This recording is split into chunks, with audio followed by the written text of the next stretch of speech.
When Napoleon was 9, his dad sent him to military school, and when he was 16, he joined the French army.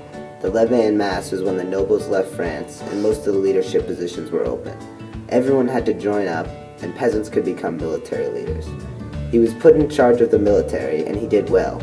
He was promoted to brigadier general for a technique that he used called the grape shot in his artillery, where he put many pellets into the cannon so it was shot wide and deadly in shorter combat situations. Under the new sort of government, Napoleon was put in as a commander of the army. He excelled as a general. The plebiscite is where Napoleon is continuously voted higher and higher in the government by the people, from one of 3 council members to eventually a single emperor. He puts forth the constitution that the French people overwhelmingly approve. This puts France as a 3-person council with Napoleon the first council, but in actuality a dictator. On December 2nd, 1804, the coronation took place in the Cathedral of Notre Dame in Paris. Napoleon now had the crown on his head. The Napoleonic Code, also known as the Civil Code, was formed in 1808. It secured the gains of the peasants and the middle class during the French Revolution. This code took away the gains made by the women. This made the women become family monarchs. The freedom of speech and freedom of press was cut down. The secret police was formed.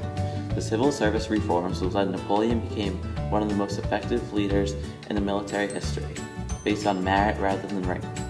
The tax system was applied equal to all. The Louisiana sale was the acquisition of the United States of 82,800 square miles. The U.S. paid 50 million francs and added a debt of 15 million francs. The military victories was when Napoleon was one of the most successful leaders in the military history. He conquered Egypt and got a lot of land by fighting. The war with Portugal and Spain was when Portugal gained up with Spain and revolted against France. When France's forces moved into Spain, Spain decided to start the Peninsular War. Spain used guerrilla tactics to kill the French soldiers. The French killed 10 Spaniards for every dead French soldier. Spain became the euclair of the French Revolution. Failure of the continental system was when Great Britain was able to produce goods cheaper and better than any other country. The result was banning British goods would result in more instability for Europe. The Battle of Trafalgar was an attempt to break the British blockade of France. Napoleon decided to send his naval fleet to Spain so that they could lead the British fleet over with them, join up with the Spanish fleet, and use the Spanish fleet to defeat the British. This plan failed when the French fleet got trapped in a harbor without any defense or backup.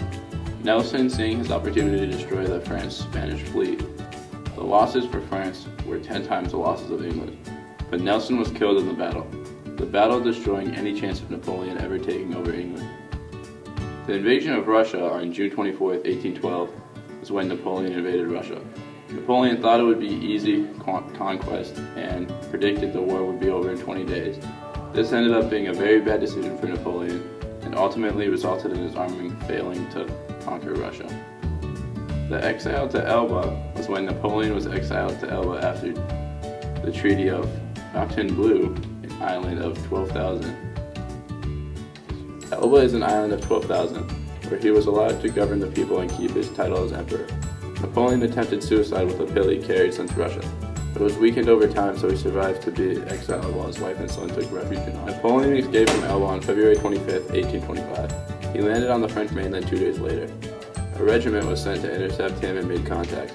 Napoleon approached them within gunshot range and said to them, "Here I am, kill your emperor if you wish." When Duke Wellington heard that Napoleon had defended the Prussian army at Ligny, he moved quickly north to meet up with the Anglo-Dutch army at Mount St. Jean. Napoleon, upon hearing that Wellington was moving, ordered Marshal Ney to attack him, but Ney, not believing that the British were moving, decided to ignore Napoleon's orders. Angered by this, Napoleon took command of Ney's forces and marched him in pursuit of Wellington. Napoleon's other general, Marshal Grouchy, failed to defeat the Prussian army and allowed them to march north to meet up with the Anglo-Dutch army at Mount St. Jean. Grouchy was not able to locate the Prussian army after they moved north, so the journey to Mount St. Jean was unimpeded. Exiled to St. Helena, Napoleon was imprisoned and exiled to the island of St. Helena in the Atlantic Ocean, west of Africa. There were plots to save him, but none were successful. Eventually he died of stomach cancer on the island.